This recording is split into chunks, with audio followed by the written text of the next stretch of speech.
നമസ്കാരം. ആരാണ് സജ്ജനം? ആരാണ് ഈശ്വരൻ? ഈ ചോദ്യങ്ങൾക്ക് ഒരു സംസ്കൃത കവി ചൊന്ന പദ്യ വടിവിലുള്ള മറുപടി ഇങ്ങനെയായിരുന്നു: താഡിതാഹ പീഡിതാഹ യേ സ്യുഹു താൻ മമേത്യഭ്യുദീരയേത് സ സാധുരവഗന്തവ്യഃ തത്ര ദ്രഷ്ടവ്യ ഈശ്വരഃ എന്ന്. താഡിതാഹ പീഡിതാഹ യേ സ്യുഹു. താഡിതരും പീഡിതരുമായി ആരൊക്കെയുണ്ട്? താഡിതർ എന്ന് പറയുമ്പോൾ ശാരീരികമായി ചൂഷണം ചെയ്യപ്പെടുന്നവർ, പീഡിതർ എന്ന് പറയുമ്പോൾ മാനസികമായി ചൂഷണം ചെയ്യപ്പെടുന്നവർ. അപ്പോൾ ശാരീരികമായും മാനസികമായും ചൂഷണം ചെയ്യപ്പെടുന്നവരായി ആരൊക്കെയുണ്ടോ താൻ അവരെ ചൂണ്ടി മമ എൻ്റെ ആളുകളാണ് എന്ന് ആർ പറയുന്നുവോ, ഇത്യഭ്യുദീരയേത് എന്ന് ആര് ഉറക്കെ പറയുന്നുവോ, സഹ സാധുഹു അവഗന്തവ്യഃ അയാളെയാണ് സജ്ജനം എന്നറിയേണ്ടത്. തത്ര ദ്രഷ്ടവ്യ ഈശ്വരഃ അവിടെയാണ്, അയാളിലാണ് ഈശ്വരനെ ദർശിക്കേണ്ടതും. സജ്ജനമാര്, ദൈവമാര് എന്നീ ചോദ്യങ്ങൾക്കുള്ള വിപ്ലവാത്മകമായ മറുപടിയായി നമുക്കിതിനെ നോക്കിക്കാണാമെന്ന് വിചാരിക്കുന്നു. നമ്മളും ഒരു വിപ്ലവാത്മകമായ ഒരു കഥാസന്ദർഭത്തിലാണ് എത്തി നിൽക്കുന്നത്.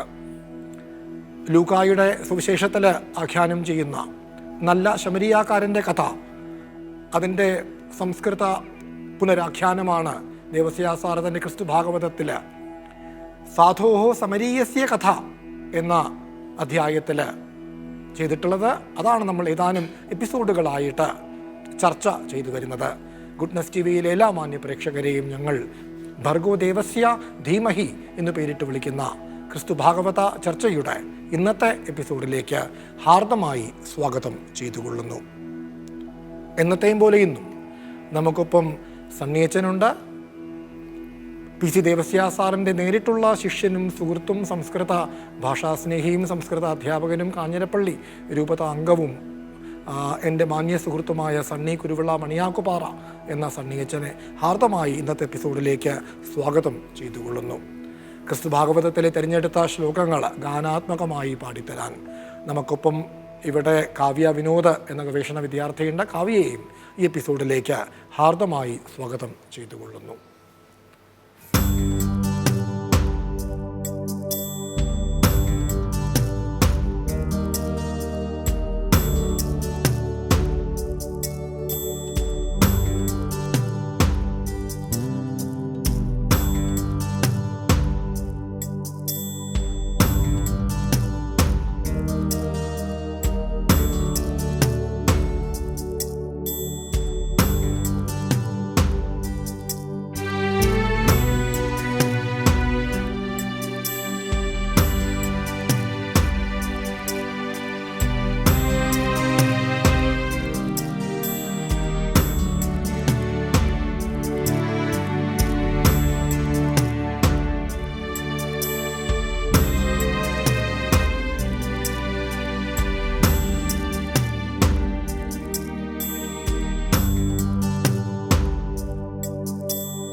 അപ്പോൾ നമ്മൾ ഇന്നും പതിവ് തെറ്റിച്ചില്ല. നമ്മൾ ഒരു സുഭാഷിതം പറഞ്ഞുകൊണ്ടാണ് ഇന്നത്തെ എപ്പിസോഡ് ആരംഭിച്ചത്. സാധു ആരാണ്? സജ്ജനം എന്നർത്ഥമാണല്ലോ സാധു എന്ന പദത്തിന്. ദൈവം ആരാണ് എന്നീ ചോദ്യങ്ങൾക്കുള്ള ഒരു വിപ്ലവാത്മകമായ മറുപടി അടങ്ങിയ ഒരു സുഭാഷിതമാണ് നമ്മൾ ചൊല്ലിയത്. ഇവിടെയും ദേവസ്യ സാറും പ്രയോഗിച്ച വാക്ക് സാധു എന്ന് തന്നെയാണ്. സാധോ സമരീയസ്യ കഥ, നല്ല എന്നർത്ഥമാണ് സാധു എന്ന വാക്കിന്. തമിഴർ പ്രത്യേകിച്ചും പാവം എന്നർത്ഥത്തിലാണ് സാധു എന്ന വാക്ക് ഉപയോഗിക്കുന്നത്. സാധുവാണെന്ന് പറയും. നല്ല ഗംഭീരമായ അർത്ഥമുണ്ട്. അതെ, ഗംഭീരമായ അർത്ഥമുണ്ട് തീർച്ചയായും. സജ്ജനം എന്നിടത്തോളം അർത്ഥവ്യാപ്തിയുള്ള ഒരു പദമാണ്. അപ്പോൾ എങ്ങനെ നമ്മുടെ ഭാഷയിലേക്ക് അത് ഒരു പാവത്താൻ എന്ന അർത്ഥം കിട്ടി എന്ന് നമുക്ക് അറിയില്ല. ഏതായാലും ഇവിടെ നമ്മൾ എത്തി നിൽക്കുന്നത് അവിടെ ആ അവശനായ, എല്ലാ അർത്ഥത്തിലും അവശനായി കിടക്കുന്ന ആളെ തിരിഞ്ഞു നോക്കാതെ ഇരുവർ പോയി. ഒരു പുരോഹിതനും ഒരു ലേവിയനും ചെന്നു. അതിനുശേഷം അവിടെ ആര് വന്നു എന്നാണ് നമ്മൾ നോക്കുന്നത്. അവിടേക്ക് ഒരു സമറായൻ വരികയാണ്, ഒരു ശമരിയാക്കാരൻ വരികയാണ്. അവന്റെ പ്രതീക്ഷ അറ്റുകിടക്കുന്ന സമയത്താണ്. അതെ, സഹായിക്കേണ്ടവർ രണ്ടുപേരും വന്നു പോയി. ഞാനും കാണിയായിരുന്നൊക്കെ വിചാരിച്ചിരിക്കുന്ന ഒരു സമയത്താണ്. അതെ അതെ, ആ സമയത്താവും അവിടെ ഒരു സമറായൻ വരുന്നത്. പക്ഷേ ഇവർ രണ്ടുപേരും അയാളുടെ ഔദ്യോഗികരായ എന്നാണല്ലോ നമ്മൾ പറയുക. പക്ഷേ സമറായൻ അങ്ങനെയല്ല, ഔദ്യോഗിക അയൽക്കാരനേ അല്ല. പിന്നെ ഇവർ തമ്മിൽ വലിയ ശത്രുതയുമുണ്ട് താനും. അതിനെക്കുറിച്ച് അച്ഛൻ സംസാരിക്കണം കേട്ടോ. ഞാൻ ഈ ശ്ലോകം ഒന്ന് തുടങ്ങി വെച്ചേക്കാം. അവിടെ ആറ് വന്നു എന്ന് പറയുന്ന ശ്ലോകമാണ് തൊട്ടടുത്തത്. ഈ പുരോഹിതനും ലേവായനും മുഖം തിരിച്ച് അവർ മറ്റേ അരികു ചേർന്ന് കടന്നുപോയപ്പോൾ അവിടെ ഒരാൾ വരുന്നു. പക്ഷെ അയാൾ ഇവരെ പോലെ ഇങ്ങനെ വരാനിടയായി എന്നല്ല പറയുന്നത്, യാത്രാമധ്യേ അവിടെ വന്നു എന്നാണ് പറയുന്നത്. യാത്രാമധ്യേ അവിടെ വരികയാണ്. മറ്റേ രണ്ടുപേരെ പോലെ ഈ കൃത്യം കഴിഞ്ഞ് തിരിച്ച് വീട്ടിലേക്ക് പോകുന്നതല്ല. ഒരു യാത്രയിൽ ഏർപ്പെട്ടിരിക്കുകയാണ് അയാൾ. ഒരു ദീർഘമായ യാത്രയിലും ഏർപ്പെട്ടിരിക്കുകയാണ്, നമുക്ക് വഴിയെ കാണാനിരിക്കുകയാണ്. അപ്പോൾ അയാൾക്ക് അവിടെ നിൽക്കേണ്ട കാര്യമില്ല. എന്നിട്ടും ആ അവശനെ കണ്ടപ്പോൾ അയാൾ നിന്നു, അയാളെ ശുശ്രൂഷിച്ചു എന്നാണ് ഇനി തുടർന്ന് പറയാൻ പോകുന്നത്. ആരാണ് അയാൾ? അത്തരം ഒരുപാട് ചോദ്യങ്ങൾക്കുള്ള ഉത്തരം തൊട്ടടുത്ത ശ്ലോകത്തിലുണ്ട്. ആജഗാമ തതഃ കശ്ചിത് എന്നാരംഭിക്കുന്ന തൊട്ടടുത്ത ശ്ലോകത്തിലേക്ക് കടക്കാം. കാവ്യ നമുക്കായിട്ട് ആ ശ്ലോകം ആലപിച്ചു തരും. ആജഗാമ തതഃ കശ്ചിത് സമര്യാദേശജോ നരഃ ദൃഷ്ട്വാനുകമ്പയാ തസ്ഥൗ ക്ഷണം സ കരുണാമയഃ. നോക്കൂ, ഇതൊന്ന് മനസ്സിലാക്കിയേക്കാം. ആജഗാമ എത്തിച്ചേർന്നുവെന്ന്, തതഃ തുടർന്ന്, കശ്ചിത് സമരിയാദേശജോ നരഹ ഒരു സമരിയാദേശക്കാരനായ ഒരു മനുഷ്യൻ അവിടെ എത്തിച്ചേർന്നു. എന്നിട്ട് അയാളുടെ ഒരു വിശേഷണമുണ്ട്, കരുണാമയനാണ്. അയാൾ ദൃഷ്ട്വാ അനുകമ്പയാ തസ്ഥൗ, അയാളും കണ്ടു, അവരും കണ്ടു, ഇയാളും കണ്ടു. കണ്ടിട്ട് എന്തുകൊണ്ടാണ് അയാൾ അവിടെ നിന്നത് എന്ന് പറയുന്നു. അനുകമ്പയോടുകൂടി, അനുകമ്പ തോന്നി, ദയവ് തോന്നി, കനിവോടുകൂടി അവിടെ നിന്നു. ആര്? സഹ, അയാൾ. വിശേഷണമാണ് കരുണാമയ. അപ്പോൾ ആ കാരുണ്യശീലമുള്ള ദയാശീലനായ അയാൾ കണ്ടിട്ട് അനുകമ്പ തോന്നി, ആ അവശനെ കണ്ടിട്ട് അനുകമ്പ തോന്നി, അവിടെ ഒരു ക്ഷണം നേരം അവിടെ നിന്നു എന്ന്. അതാണ് ഈ ശ്ലോകം പറയുന്നത്. അടുത്ത ശ്ലോകത്തിലേക്ക് കടക്കാം. അയാൾ എന്തു ചെയ്തു എന്ന് വ്യക്തമാക്കുന്ന അടുത്ത ശ്ലോകത്തിലേക്ക് കടക്കുകയാണ്. ഗത്വാ തൻ നികടം സിക്ത്വാ എന്നാരംഭിക്കുന്ന തൊട്ടടുത്ത ശ്ലോകം, അതും നമുക്ക് കാവ്യ ആലപിച്ചു തരും. ഗത്വാ തൻ നികടം സിക്ത്വാ തൈലദ്രാക്ഷാരസേന സഹ ബബന്ധ തത്ക്ഷതം സർവം തമുദ്ധാപയതി സ്മ ച. അച്ഛാ, നമ്മൾ ഇപ്പോൾ കാവ്യ പാടിയ ശ്ലോകത്തിലേക്ക് കടക്കുന്നതിന് മുമ്പ് തൊട്ട് മുമ്പത്തെ ശ്ലോകത്തിൽ ദേവസ്യ സാറ് മനഃപൂർവ്വം ആണെന്ന് തോന്നുമാറ് പ്രയോഗിച്ചൊരു വാക്കുണ്ടല്ലോ, ക്ഷണം എന്ന വാക്ക്. അല്പനേരത്തേക്ക് നിന്നു എന്നാണ് പറയുന്നത്. അത് എന്തുകൊണ്ടായിരിക്കാം എന്ന് നമുക്കറിയില്ല. അതായത് ഇവിടെ താൻ ഒരു സമറായനാണെന്ന് അറിയാം, അവിടെ അവശനായി കിടക്കുന്നത് ഒരു യഹൂദനാണെന്നും താൻ മനസ്സിലാക്കിയിട്ടുണ്ട്. അപ്പോൾ അല്പനേരം അവിടെ നിന്നു, ക്ഷണനേരത്തേക്ക്, ഒരു നിമിഷം പോലുമില്ല, അല്പനേരത്തേക്ക് നിന്നു. തുടർന്ന് അയാൾ സഹായത്തിലേക്ക് കടക്കുകയാണ്. ഒന്നും സംസാരിക്കുന്നില്ല, കാരണം അർത്ഥഗർഭമായിട്ടുള്ള അതെ, ഒരു നിൽപ്പാണത്. നമുക്ക് അതിനെക്കുറിച്ച് വഴിയെ സംസാരിക്കാം. എന്തായാലും തൊട്ടടുത്ത ശ്ലോകം കാവ്യ നമുക്കായിട്ട് ആലപിച്ചു തന്നു. അതൊന്ന് വിശദീകരിച്ചേക്കാം. സഹ എന്തൊക്കെ ചെയ്തു അയാൾ അടുക്കൽ ചെന്നു, തൻ നിക്കട്ടം ഗത്വ ഇപ്പോൾ ഇവിടെ നികടസ്ഥൻ എന്ന വാക്കാണ് അയൽക്കാരനെ കുറിക്കാനുള്ള സംസ്കൃത വാക്ക്. ദേവസ്യ സാർ പ്രയോഗിച്ചിരിക്കുന്ന വാക്കും അതാണ്. കഫ് പുനർ നികടസ്ഥോമേ എന്നാണ് ഒന്നാമത്തെ പദ്യം ആരംഭിക്കുന്നത്. നമ്മൾ ഈ ചർച്ച ആരംഭിച്ചതും ആ ശ്ലോകത്തോട് കൂടിയാണ്. അപ്പോൾ നിക്കട്ടം സമീപമാണല്ലോ. അദ്ദേഹത്തിൻ്റെ അയാളുടെ അടുക്കൽ ചെന്നു. അത് ഒന്നാമത്തെ സ്റ്റെപ്പാണ്. പിന്നെന്ത് ചെയ്തു? തൈല ദ്രാക്ഷാരസേന സിക്ത്വ എന്ന് തൈലവും വീഞ്ഞും പുരട്ടി കൊടുത്തു. തൈലവും വീഞ്ഞും താൻ കയ്യിൽ കരുതിയിട്ടുള്ള, തനിക്ക് വേണ്ടി കയ്യിൽ കരുതിയിട്ടുള്ള, അതാണ് നിസ്വാർത്ഥത. അപ്പോൾ തൈലവും വീഞ്ഞും പുരട്ടി സർവം തത് ക്ഷതം ബബന്ധ, അവൻ്റെ മുറിവെല്ലാം വെച്ചു കെട്ടി. അപ്പോൾ ഈ പ്രാഥമിക ശുശ്രൂഷ നടത്തുകയാണ് അയാൾ അവിടെ. അയാളുടെ ശരീരത്തിന് മുറിവ് മാത്രമല്ല, മനസ്സിൻ്റെ മുറിവിനെയും തീർച്ചയായും അവൻ്റെ മുറിവെല്ലാം വെച്ചു കെട്ടി എന്നാണ് പറയുന്നത്. ആ എല്ലാമിൽ ചിലപ്പോൾ അച്ഛൻ പറഞ്ഞതുപോലെ ഈ മനസ്സിലെ മുറിവും കൂടി ഉൾപ്പെടുമായിരിക്കും. എന്നിട്ട് അവനെ തം ഉദ്ധാപയത്തി സ്മച്ച, അവനെ പിടിച്ചെഴുന്നേൽപ്പിക്കുകയും ചെയ്തു. എല്ലാ അർത്ഥത്തിലും ഒന്ന് എഴുന്നേൽപ്പിക്കുകയാണ് അല്ലേ, അല്ലാതെ കേവലം പറയുമ്പോൾ തന്നെ ഒരു സന്തോഷമല്ലേ. ഒന്നും സംസാരിക്കുന്നില്ല, പ്രവൃത്തിയാണ് അവിടെ. സംസാരിക്കേണ്ടതില്ല, അവിടെ വേണ്ടത് പ്രവൃത്തിയാണ്. ആ പ്രവൃത്തിയിൽ അയാൾ ഏർപ്പെട്ടു. ഇതൊക്കെ ചെയ്തു. ആദ്യം അടുത്തു ചെന്നു, അല്പനേരം നിന്നു. താൻ ആരാണ്, അയാൾ ആരാണ് എന്ന ആ ഒരു ബോധ്യം ഉണ്ടായി കാണും.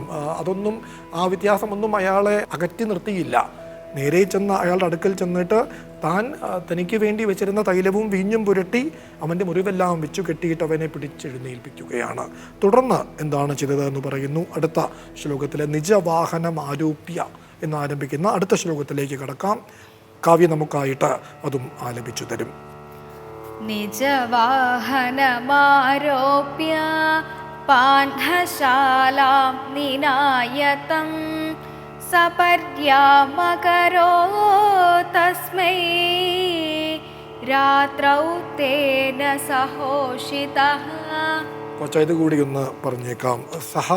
അയാൾ അവനെ നിജവാഹനം ആരോപ്യ, തൻ്റെ വാഹനത്തിൽ കയറ്റിയിട്ട്.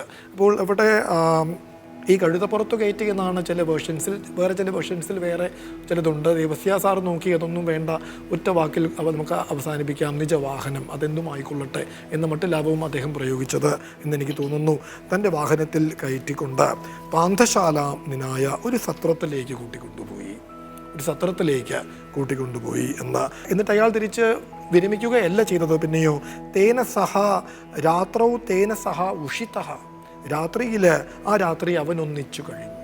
രാത്രി അവനോടൊത്ത് ഇയാൾ കഴിയുകയാണ്. തൻ്റെ എല്ലാ കൃത്യങ്ങളും മാറ്റി വെച്ചേച്ച്, താനൊരു ദീർഘയാത്രയിലാണ്, എന്നിട്ടും ആ യാത്ര മാറ്റി വെച്ചേച്ച്, ആ യാത്ര അവിടെ വെച്ച് അവസാനിപ്പിച്ചേച്ച് ഇയാൾക്കൊപ്പം കഴിയുകയാണ്. ആ രാത്രി മുഴുവൻ അയാൾക്കൊപ്പം കഴിഞ്ഞു. എന്നിട്ട് തസ്മൈ സപരിയാം അകരോത്, അവന് വേണ്ട പരിചര്യയെല്ലാം ചെയ്തു കൊടുത്തു, അവന് വേണ്ട എല്ലാ ശുശ്രൂഷയും ചെയ്തു കൊടുത്തു എന്ന്. അതാണ് ഈ ശ്ലോകത്തിൽ പറയുന്നത്. അവനെ തൻ്റെ വാഹനത്തിൽ കയറ്റി സത്രത്തിലേക്ക് കൂട്ടിക്കൊണ്ടുപോയി. ആ രാത്രി അവനൊന്നിച്ച് കഴിച്ചുകൂട്ടി അവന് വേണ്ട പരിചര്യയെല്ലാം ചെയ്യുകയും ചെയ്തു എന്ന. അത്രയും നിസ്വാർത്ഥമായ സേവനമാണ്. ഒന്നും സംസാരിക്കുന്നില്ല, പ്രവൃത്തി മാത്രമേ. ഒരു പ്രതിഫലവും ഇച്ഛിക്കുന്നു. അതാണ് പ്രതിഫലവും ഇച്ഛിക്കുന്നതിലൊരു, അതിൻ്റെ പേരിലൊരു ഭയവും ഇല്ലതാനും. അതെ. അപ്പോൾ അടുത്ത ശ്ലോകത്തിലേക്ക് കടക്കാം. പിറ്റേ ദിവസം സത്രത്തിൻ്റെ ഉടമയോട് അയാൾ സംസാരിക്കുന്നുണ്ടല്ലോ, അതിനെക്കുറിച്ചാണ് അടുത്ത ശ്ലോകം. പരേദ്യുർ നാണകദ്വന്ദ്വം എന്നാരംഭിക്കുന്ന അടുത്ത ശ്ലോകത്തിലേക്ക് കടക്കാം. കാവ്യ നമുക്കായിട്ട് അത് ആലപിച്ചു തരും. പരേദ്യുർ നാണകദ്വന്ദ്വം ദത്വാ ശാലാധിപായ സഹ ജഗാത പരിചര്യാം ത്വം അസ്മൈ കുരുയതോചിതം. അച്ഛാ, ഇതും കൂടി ഒന്ന് പറഞ്ഞേക്കാം. സഹ പരേദ്യുഹു, പിറ്റേ ദിവസം, പരേദ്യുഹു പിറ്റേന്നാണ്. ശാലാധിപായ നാണകദ്വന്ദ്വം ദത്വ, സത്രത്തിൻ്റെ ഉടമയ്ക്ക് 2 നാണയം കൊടുത്തിട്ട് അയാൾ ഇങ്ങനെ പറഞ്ഞു അത്രേ, ത്വം അസ്മൈ യഥോചിതം പരിചര്യാം ഗുരു, നീ അവന് വീണ്ടും വണ്ണം ശുശ്രൂഷയെല്ലാം ചെയ്തു കൊടുക്കണം എന്ന് പറഞ്ഞ് ഏൽപ്പിക്കുകയാണ്. അപ്പോൾ അതായത് തലേന്ന് അയാൾ ആ സത്രത്തിൽ തന്നെ അയാൾക്കൊപ്പം, അപ്പോൾ നമ്മൾ ആശുപത്രിയിൽ കൂട്ടിരിക്കും പോലെയാണ്, സത്രത്തിൽ അയാൾക്കൊപ്പം കൂട്ടിരുന്നു, ശുശ്രൂഷ ചെയ്തു. തുടർന്ന് പിറ്റേന്ന് അയാൾ ആ സത്രത്തിൻ്റെ ഉടമയെ വിളിച്ച് 2 നാണയം കൊടുത്തേച്ച് പറയുന്നു, നീ അവനെ വീണ്ടും വണ്ണം ശുശ്രൂഷിക്കണം. എന്നിട്ട് അയാൾ എന്തുമാത്രം കരുതലാണ് തുടർന്ന് എടുക്കുന്നത് എന്ന് നമുക്ക് തുടർന്നുള്ള ശ്ലോകത്തിൽ നിന്ന് വ്യക്തമാകും. അതിലേക്കും കൂടി കടക്കാം. ഇതിൻ്റെ അകത്ത് 2 കാര്യമുണ്ട്. ഒന്ന്, ഈ ഇയാൾ സേവനം കുറയാതിരിക്കണമല്ലോ എന്ന് വിചാരിച്ചായിരിക്കണം പൈസ മുൻകൂർ കൊടുക്കുക, അഡ്വാൻസാണ് കൊടുക്കുന്നത്. അതെ അതെ അതെ രണ്ടാമത്തെ കാര്യം, അദ്ദേഹത്തിന് ഇത്ര സ്നേഹം ഉണ്ടായിട്ടും പോകേണ്ട സാഹചര്യം. അപ്പം ഇദ്ദേഹം വളരെ തിരക്കി വന്നൊരു മനുഷ്യനാണ്, തീർച്ചയായും തീർച്ചയായും മറ്റുകൊണ്ട് കൂട്ടല്ല, ജോലിയെല്ലാം തീർത്തിട്ട് വന്നവരല്ല. ആ രണ്ട് അതൊക്കെ ഇതിൽ നിന്ന് ഇത് നമുക്ക് മനസ്സിലാകുമല്ലോ. കാരണം ആ പ്രഭാത ദിനകൃത്യ എന്ന് ദേവസ്യാസാറ് വിശേഷണം പറയുന്നു. അതും ഇത് കോൺട്രാസ്റ്റാണ്. അപ്പോൾ അടുത്ത ശ്ലോകത്തിൽ അത് കൂടുതൽ ഇയാളുടെ കരുതൽ കൂടുതൽ വ്യക്തമാകുന്ന അടുത്ത ശ്ലോകത്തിലേക്ക് കടക്കാം. വ്യയശ്ചേദധികം ശ്രീമൻ എന്നാരംഭിക്കുന്ന അടുത്ത ശ്ലോകത്തിലേക്ക് കടക്കാം. കാവ്യം നമുക്കായിട്ട് അത് ആലപിച്ചു തരും. വ്യയശ്ചേദധികം ശ്രീമം സ്തുഭ്യം പ്രത്യാഗതേ മയി പ്രദാസ്യാമി തദിത്യുക്ത്വാ പ്രതസ്ഥേ സ കൃപാനിധിഃ. അച്ഛാ ഇത് കൂടി ഒന്ന് വ്യക്തമാക്കിയേക്കാം. ഇവിടെ ശ്രീമൻ എന്നാണ് സംബോധന ചെയ്യുന്നത്. വളരെ വളരെ മാന്യമായ ഒരു സംബോധനയാണ് സത്രത്തിൻ്റെ ഉടമയോട് അയാൾ നടത്തുന്നത്. വ്യയഃ അധികം ചെയ്ത് മയി പ്രത്യാഗത്തെ തത് തുഭ്യം പ്രദാസ്യാമി. ചെലവ് കൂടുതൽ വരികയാണെങ്കിൽ ഞാൻ തിരിച്ചു വന്നിട്ട് അത് നിനക്ക് തന്നുകൊള്ളാം. അപ്പോൾ അവന് നീ ശുശ്രൂഷിക്കണം. ചിലവ് കൂടുതൽ വരികയാണെങ്കിൽ ഈ 2 നാണയം മതിയാവാതെ വന്നാൽ ഞാൻ തിരിച്ചു വരുമ്പോൾ അത് നിനക്ക് തന്നുകൊള്ളാം അത്രത്തോളം ഒരു കരുതലാണ് അയാൾ അവിടെ ചെയ്യുന്നത്. ഇത്യുക്ത്വ സഹ കൃപാനിധി പ്രതസ്ഥേ എന്ന് പറഞ്ഞുകൊണ്ട് ആ ദയാശീലൻ യാത്രയായി. തൻ്റെ യാത്ര തുടർന്നു എന്നർത്ഥമാണ്. ഒരു വലിയ അതെ അതെ ഈ ദയാ കൃപ കരുണ ഒക്കെ നമ്മുടെ സമൂഹത്തിൽ അന്യം നിന്നു പോകുന്ന സംഗതികളാണല്ലോ. ഇപ്പോൾ ഇതൊക്കെ പറയുമ്പോൾ തന്നെ ആളുകൾ എത്ര പഴഞ്ചൻ വാക്കാണെന്ന് പോലും തോന്നിയേക്കാം. കൃപാനിധി ദയാനിധി എന്നൊക്കെ പറയുമ്പോൾ ആ ദയാശീലൻ അവിടെ നിന്ന് യാത്രയായി. അപ്പോൾ ഇവിടെ വെച്ച് ഈശോ കഥ അവസാനിപ്പിച്ചിട്ട് ചോദിക്കുകയാണ് അയാളോട്, നീ എന്താണ് വിചാരിക്കുന്നത്, അങ്ങെന്തു വിചാരിക്കുന്നു. മാത്രമല്ല അവിടെ വേറൊരു കാര്യം കൂടെയുണ്ട്. ഇദ്ദേഹം തിരിച്ചു വരുന്നുണ്ട് എന്ന് പറഞ്ഞു കഴിഞ്ഞാൽ അതെല്ലാം പറഞ്ഞ് കാശെല്ലാം കൊടുത്തിട്ട് ആളെ സുഖമായിട്ട് പറഞ്ഞു വിട്ടേക്കണമെന്ന് പറയല്ല. ഈസ് കമ്മിങ് ബാക്ക് വീണ്ടും. അപ്പോൾ തിരിച്ചു വന്നിട്ട് നമുക്ക് ഊഹിക്കാമല്ലോ, അയാളുടെ സുഖം അന്വേഷിച്ചു കാണും. കൂടുതൽ ചിലവായെങ്കിൽ അത് വീട്ടിൽ കാണും. കൂടുതൽ അവസാനം വരെ ആ ശുശ്രൂഷയുടെ അവസാനം വരെ. അതെ അതെ അതെ അതെ അതെ. അപ്പോൾ ചുമ്മാ ഒന്ന് ചെയ്തേച്ച് പോവുകയല്ല, ചടങ്ങിനായി ആത്മാർത്ഥതയോടുകൂടിയാണ്. അതെ അതെ. അതും ചെയ്യുന്നത് ആരാണ്? ഒരു സമറായനാണ്. ആർക്കാണ് ചെയ്യുന്നത്? തൻ്റെ വർഗശത്രുവായി എണ്ണപ്പെടുന്ന യഹൂദന് കൂടി. അതിൻ്റെ അകത്ത് സാർ പിന്നെ പറയുന്നത് അവർക്ക് ഇഷ്ടപ്പെട്ടില്ലെന്ന്, ഈ കഥ കേട്ടിട്ട് അവർക്ക് ഇഷ്ടപ്പെട്ടില്ല പിന്നീട് പറയുന്നുണ്ട്. അതെ അതെ അതെ. ഇവിടെ ഇത് പറഞ്ഞേച്ച് ഈശോ ചോദിച്ചു അത്രേ, അങ്ങ് കേട്ടുവല്ലോ ഈ കഥ, എന്തു വിചാരിക്കുന്നു? അതാണ് അടുത്ത ശ്ലോകം. ഏവമാഖ്യായ ദൃഷ്ടാന്തം എന്നാരംഭിക്കുന്ന അടുത്ത ശ്ലോകത്തിലേക്ക് കൂടി കടക്കാം. കാവ്യം നമുക്കായിട്ട് ആലപിച്ചു തരും. ഏവമാഖ്യായ ദൃഷ്ടാന്തം നീതിജ്ഞം പൃഷ്ടവാൻ ഗുരുഃ കിമത്ര മന്യസേ താവത് ശ്രുത്വാ ഹ്യേഷാ കഥാ ത്വയാ. വച്ചാൽ നോക്കൂ, ഗുരുഹു എന്ന് തന്നെയാണ് ഇവിടെ ഈശോയെ സംബോധന ചെയ്യുന്നത്. കാരണം അത് ഈ ദൃഷ്ടാന്ത കഥകളൊക്കെ ദേവസ്യാസാറ് പുനരാവിഷ്കരിക്കുമ്പോഴൊക്കെ തന്നെ നമ്മളന്നും പറഞ്ഞു, ഗുരുഹു, ജഗദ്ഗുരുഹു, അധ്യാപക സംബന്ധിയായ പദങ്ങൾ തന്നെയാണ് മനഃപൂർവ്വമായിട്ട് ദേവസ്യാസാറ് പ്രയോഗിക്കുന്നത്. ഗുരുദേവൻ ഏവം ദൃഷ്ടാന്തം ആഖ്യായ, ഇപ്രകാരം ആ ദൃഷ്ടാന്ത കഥ പറഞ്ഞേച്ച് നീതിജ്ഞം, അതൊരു അത്ര ഒരു ശ്ലാഘനീയമായ ഒരു പ്രശംസാർഹമായ പദമായിട്ടല്ലല്ലോ നമ്മൾ കണ്ടത്. ആ നീതിമാനോട്, ആ നിയമപണ്ഡിതനോട് പൃഷ്ടവാൻ ചോദിച്ചു, ത്വയാ താവത് ഏഷാ കഥ ശ്രുതാഹി, നീ അങ്ങിതാ ഈ കഥ കേട്ടുവല്ലോ, അത്ര ത്വം കിം മന്യസേ, അങ്ങ് എന്താണ് ഇതിനെക്കുറിച്ച് വിചാരിക്കുന്നത്, ചിന്തിക്കുന്നത്, അങ്ങയുടെ ചിന്ത പറയൂ എന്ന് ഈശോ അയാളോട് പറയുകയാണ്, ആവശ്യപ്പെടുകയാണ് പറയുവാനെന്ന്. എന്നിട്ട് തൻ്റെ ചോദ്യം വ്യക്തമാക്കുന്നതാണ് അടുത്ത ശ്ലോകം. നിങ്ങൾ എന്ത് വിചാരിക്കുന്നു എന്ന് പറഞ്ഞേച്ച് എന്താണ് അദ്ദേഹത്തിൽ നിന്ന് ഈശോ പറയാൻ ആഗ്രഹിക്കുന്നത് എന്ന് വ്യക്തമാക്കുന്ന അടുത്ത ശ്ലോകത്തിലേക്ക് കടക്കാം. ത്രയാണാമപി കസ്തേഷാം എന്നാരംഭിക്കുന്ന അടുത്ത ശ്ലോകത്തിലേക്ക് കടക്കാം. കാവ്യം നമുക്കായിട്ട് അത് ആലപിച്ചു തരും. ത്രയാണാമപി കസ്തേഷാം ചൗരൈരാസാദിതസ്യ ഭോഃ നികടസ്ഥോസ്യ സംജാതസ്തത്വയാ കഥ്യതാം സഖേ. അച്ഛാ ഇത് കൂടി ഒന്ന് പറഞ്ഞേക്കാം. തേഷാം ത്രയാണാം കഹ അപി ചൗരൈഃ ആസാദിതസ്യ അസ്യ നികടസ്ഥഃ സംജാതഃ. ഈ മൂവരിൽ ആരാണ് കള്ളന്മാരാൽ ആക്രമിക്കപ്പെട്ട കള്ളന്മാർ ആക്രമിച്ച അയാൾക്ക് അയൽക്കാരനായി ഭവിച്ചത്. യഥാർത്ഥ അയൽക്കാരൻ ഈ മൂവരിൽ ആരാണ് എന്ന് ഈശോ ചോദിക്കുകയാണ് അയാളോട്. തത്ത് ത്വയാ കഥ്യതാം, അത് അങ്ങ് പറഞ്ഞു തരൂ എന്ന് ഈശോ അയാളോട് വളരെ വ്യക്തമായി ഭാഷയിൽ ചോദിക്കുകയാണ്. അങ്ങ് എന്ത് ചിന്തിക്കുന്നു എന്ന് ചോദിച്ചു. അത് ആ ചോദ്യം കൂടുതൽ വ്യക്തമാക്കുകയാണ് ഇവിടെ ആ മൂവരിൽ ആരാണ് യഥാർത്ഥ അയൽക്കാരൻ. അവിടെ വളരെ ഒരു വിരോധാഭാസമുണ്ട്. നിയമജ്ഞനാണല്ലോ ചോദിച്ച ആരാണ് അയൽക്കാരൻ, ഉത്തരം പറയുന്ന നിയമജ്ഞനെ കൊണ്ട് പറയിപ്പിക്കുക. ഉത്തരം ചോദിച്ച ആളെ കൊണ്ട് തന്നെ കടിച്ച പാമ്പിനെ കൊണ്ട് വിഷമുറപ്പിക്കുക എന്ന് പറഞ്ഞാൽ ക്രിസ്തു നല്ല ഉത്തരം പറയുന്നത് പ്രതീക്ഷിച്ചല്ല ചോദിച്ചത്. അപ്പം ചോദിച്ച ആളെ കൊണ്ട് തന്നെ ഉത്തരം പറയിപ്പിക്കുകയാണ്. അവിടെ ഒരു വളരെ ബുദ്ധിപൂർവമായിട്ടുള്ള വളരെ സമർത്ഥമായിട്ടുള്ളൊരു നീക്കമാണ്. ഒരു സംക്ഷിപ്തമായ കഥ പറഞ്ഞു, അത് അതുപോലെ ഹൃദയാവർജകമായൊരു കഥ. അപ്പോൾ അത് അടുത്ത ശ്ലോകത്തിൽ തീർച്ചയായിട്ടും അയാൾ അതിൻ്റെ ഉത്തരം പറയുന്നുണ്ട്. ആ ശ്ലോകത്തിലേക്ക് കടക്കാം. യശ്ചകാര ദയാം തസ്മിൻ എന്നാരംഭിക്കുന്ന അടുത്ത ശ്ലോകത്തിലേക്ക്. യശ്ചകാര ദയാം തസ്മിൻ സ ഏവ ഹസനീതിവിദ് യാഹ്യാചര തഥൈവ ത്വം അബീധമവദത് ഗുരുഹു. വെച്ചാൽ നോക്കൂ, ഇവിടെ അയാൾ എന്താണ് ഉത്തരം പറഞ്ഞത്? യഹ തസ്മിൻ ദയാം ചകാര സഹ ഏവ, ആർ അവനോട് ദയ കാണിച്ചുവോ അയാൾ തന്നെ എന്ന്. തൊട്ടും തൊടാതെയുമുള്ളൊരു മറുപടിയാണ്. സമറായൻ എന്ന് നേരിട്ട് പറയുന്നില്ല. അത് ടിപ്പണിയിൽ ദേവസ്യ സാർ ചൂണ്ടിക്കാണിക്കുന്നുണ്ട്. സമറായൻ എന്ന് നേരിട്ട് പറയുന്നില്ല. ആർ അവനോട് ദയ കാണിച്ചുവോ അയാൾ തന്നെ എന്ന്. ഇതി സഹ നീതിവിത്ത് ആഹ എന്ന് ആ നീതിമാൻ മറുപടി പറഞ്ഞു. അപ്പോൾ ഈശോയുടെ മറുപടി എന്താണ് അതിന്? യാഹി, ചെല്ല്, പോകൂ, ചെല്ല്, എന്നിട്ട് ത്വമപി തഥാ ഏവ ആചര, ചെന്ന് നീയും അങ്ങനെ തന്നെ ചെയ്യൂ, ചെന്ന് അങ്ങും അങ്ങനെ തന്നെ പ്രവർത്തിക്കൂ എന്ന് പറഞ്ഞ് ഇത്തം ഗുരുഹു അവതത് എന്ന് ഗുരു മറുപടി പറഞ്ഞു എന്ന് പറഞ്ഞ് ഗുരു അയാളെ യാത്രയാക്കുകയാണ്. യേശുവിൻ്റെ ആ സമാപനം സംക്ഷിപ്തമായിട്ട് പറഞ്ഞു, നീയും അങ്ങനെ പോയി ചെയ്യുമെന്ന് പറയുന്ന ഒത്തിരി പേർക്ക് പ്രത്യേക കത്തോലിക്കാ സഭയുടെ ചരിത്രത്തിൽ പ്രചോദനം ചെയ്തിട്ടുണ്ട്. ചില സന്യാസ സഭകൾ പോലും ഉണ്ടായിരിക്കുന്നത് ഈ ക്രിസ്തു പറഞ്ഞ ആ വാക്കിന് പ്രചോദനം സ്വീകരിച്ച നീ മനുഷ്യർക്ക് നന്മ ചെയ്യുന്നതല്ലേ ഏറ്റവും വലിയ പുണ്യപ്രവൃത്തി, നീ അങ്ങനെ പോയി ചെയ്യാതെ നമ്മൾ എല്ലാവരോടും പറയുന്നതാണ്. ലോകത്തിൻ്റെ നിറകിലൊഴിക്കുന്ന ഒരു കുളിർജലം പോലെയാണ് വാസ്തവത്തിൽ ഈ കഥ.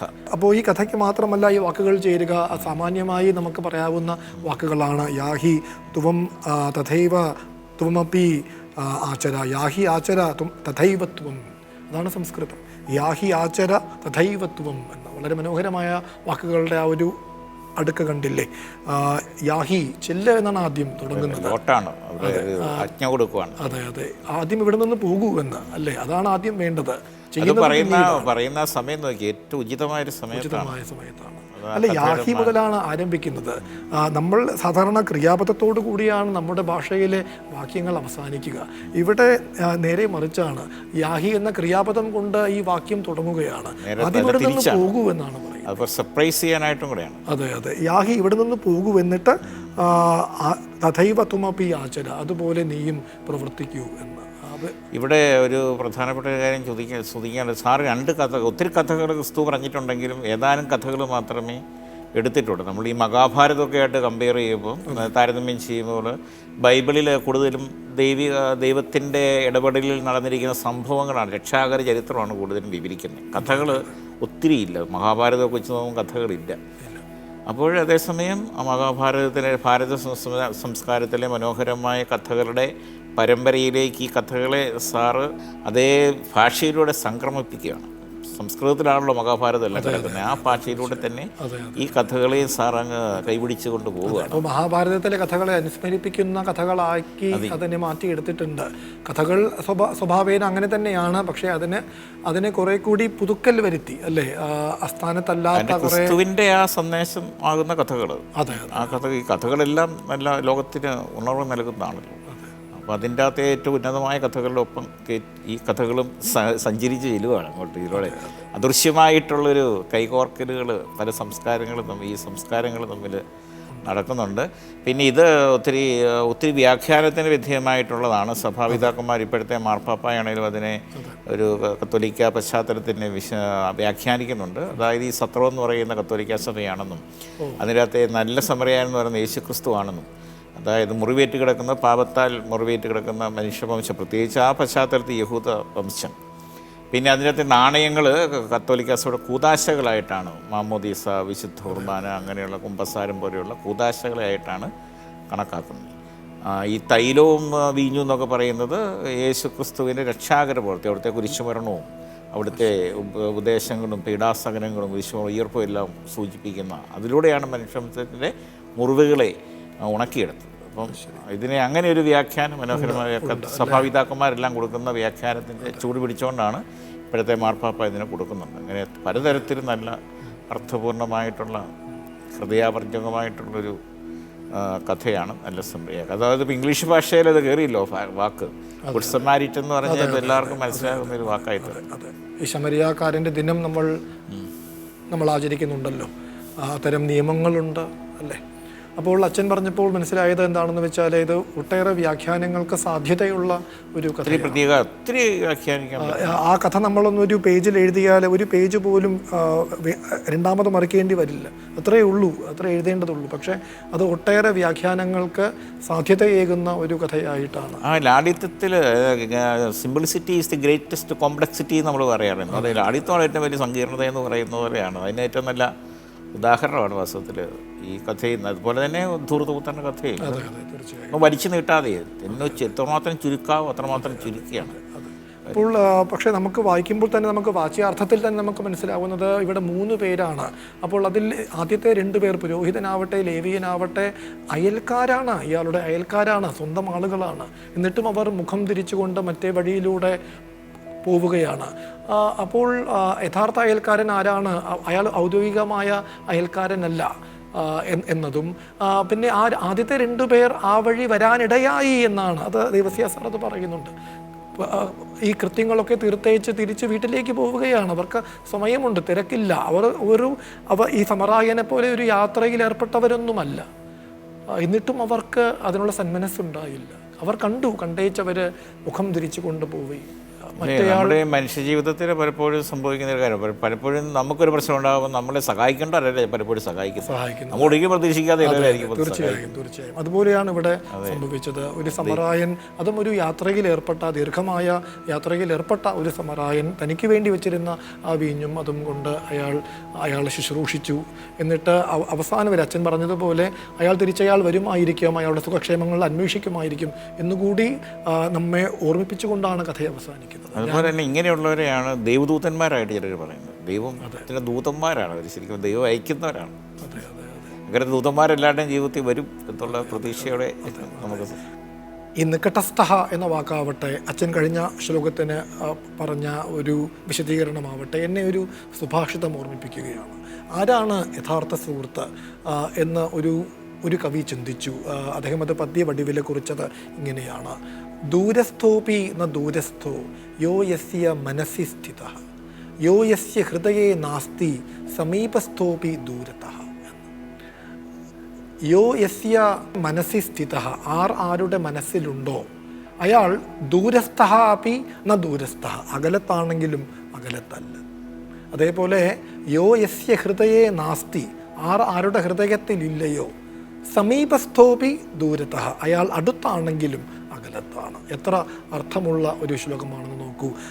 അത് നമ്മുടെ ഈ സാധോഹോ സമരീയസ്യ കഥ വായിച്ചപ്പോഴാണ്, ആ നികടസ്ഥ എന്ന പദം കണ്ടപ്പോഴാണ്, അച്ഛൻ്റെ വ്യാഖ്യാനം കേട്ടപ്പോഴാണ് എനിക്ക് ഈ സുഭാഷിതം, പണ്ടെങ്ങോ പഠിച്ച ഒരു സുഭാഷിതമാണ് എനിക്ക് സാന്ദർഭികമായി ഓർമ്മ വന്നത്.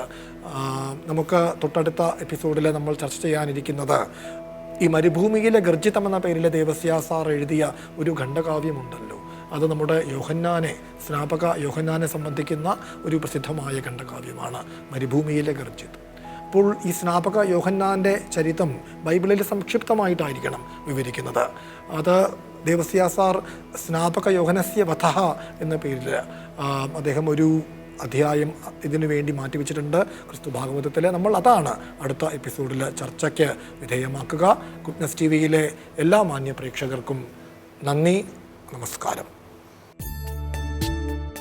ഈ പ്രോഗ്രാമിനെ കുറിച്ചുള്ള നിങ്ങളുടെ അഭിപ്രായങ്ങളും നിർദ്ദേശങ്ങളും വാട്സാപ്പിലൂടെ ഞങ്ങളെ അറിയിക്കുക. അറിയിക്കേണ്ട നമ്പർ 9074576022.